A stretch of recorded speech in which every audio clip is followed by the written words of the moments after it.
తాకట్లో ఉన్న బంగారాన్ని విడిపించి ఆ రోజున మార్కెట్ ధర కట్టి మిగిలిన డబ్బును మీకు అందిస్తుంది కొమ్మూరి గోల్డ్. సార్ ఈ పాట కింద యూట్యూబ్లో వచ్చిన తర్వాత కింద కామెంట్స్లో చాలామంది లెజెండ్ సీతారామ శాస్త్రి గారి తర్వాత మళ్ళీ అనంత్ శ్రీరామ్ గారు ఇలాంటి పాటలు రాయటంలో ఆయనకి చెల్లింది అని ఒక కామెంట్స్ చూశాను నేను చాలా. ముఖ్యంగా ఈ పాటలో అసలు సీతారామ శాస్త్రి గారి శైలిని మనం అనుకరించలేదు ఎక్కడ. అంత ఇన్స్పైరింగ్ పాటలు రాయటంలో ఆయన శైలి వారసత్వం తీసుకోవడం అనేది పెద్ద సాహసమే. ఎవరి దారిలో వారు ఉండడమే శ్రేయస్కరం.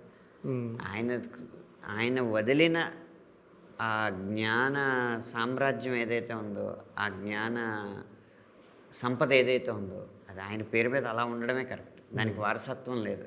దానికి వారసుడైన ఆయనే, దానికి కన్నదైన ఆయనే. ఓకే, ఫైనల్గా పెద్ది అసలు ఏంటి సార్, ఎలా ఉండబోతుంది, ఎలాంటి సెన్సేషన్ క్రియేట్ చేయబోతుందని ఎక్స్పెక్ట్ చేయొచ్చు? అంటే ఈ పాటతో మరింత అంచనాలు పెరిగినాయి. కమర్షియల్ ఫార్ములాని నమ్మకుండా కథను నమ్మి కమర్షియల్గా తీసిన సినిమా పెద్ది. మీకు కావాల్సిన కమర్షియల్ మూలకాలు అన్నీ ఉంటాయి, కానీ కావాల్సిన రంగులో ఉండవు అంతే. ఓకే, ఖచ్చితంగా ఫస్ట్ హాఫ్ సెకండ్ హాఫ్ అన్న తేడా లేకుండా అలా పట్టుంచుతుంది. ఇంకో లక్షణం ఏంటంటే, సినిమా చూసి వెళ్ళిన తర్వాత ఒక జ్ఞాపకంలాగా ఒక 10 రోజులు అలా మన మెదడులో అది ఒక బల్బులా ఆరుతూనే ఉంటుంది.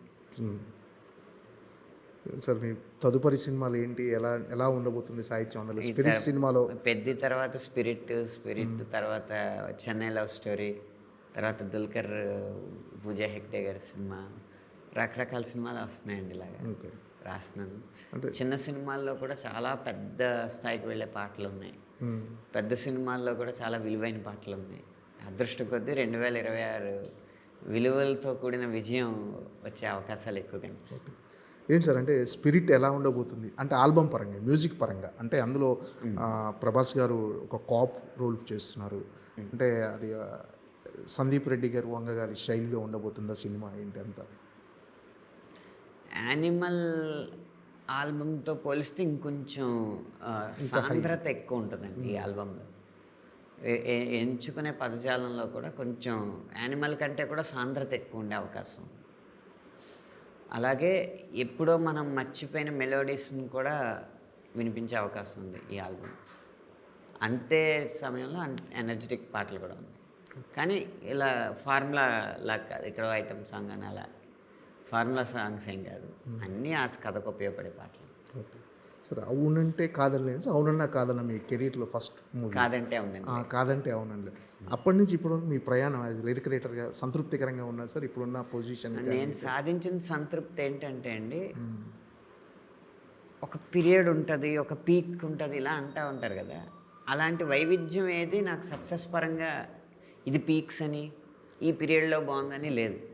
ప్రతి సంవత్సరం ఇంచుమించుగా 20 సంవత్సరాల కెరీర్లో ప్రతి సంవత్సరం ఒకటి కంటే ఎక్కువ చార్ట్ బస్టర్ సాంగ్స్ వచ్చినాయి. దానికి కారణం ఏంటంటే, ఎప్పటికప్పుడు లోకం తీరుని గమనించడం, యువ తరంతో స్నేహం చేయడం, వాళ్ళ భావాలు కనుక్కోవడం, వాళ్ళతో పాటు ప్రయాణించడం, వాళ్ళతో పాటు ఎనర్జెటిక్గా ఉండడానికి ప్రయత్నం చేయడం. దీనివల్ల నాకు వాళ్ళకి పెద్దగా వయసు తేడా కనిపించట్లేదు. అలాగే వాళ్ళ ఆలోచనలను కూడా కొంచెం అర్థం చేసుకుని వాళ్ళకి ఇలాంటివి నచ్చుతున్నాయని చెప్పి నా ప్రేమ పాటలు అవ్వచ్చు, వేరే పాటలు అవ్వచ్చు, రచనా శైలి అనేది మీకు 20 సంవత్సరాల క్రితం పాట ఇప్పుడు పాట వినిపిస్తే 2 వేరు మనుషులు రాశారు అన్నట్టు. ఓకే, దీనివల్ల నిలకడగా ప్రతి సంవత్సరం ఒక చార్ట్ బస్టర్, ఒకటి కంటే ఎక్కువ చార్ట్ బస్టర్ రావడం వల్ల నిలకడ అనేది ఉంది కెరీర్లో. నా విజయమే నా నిలకడ.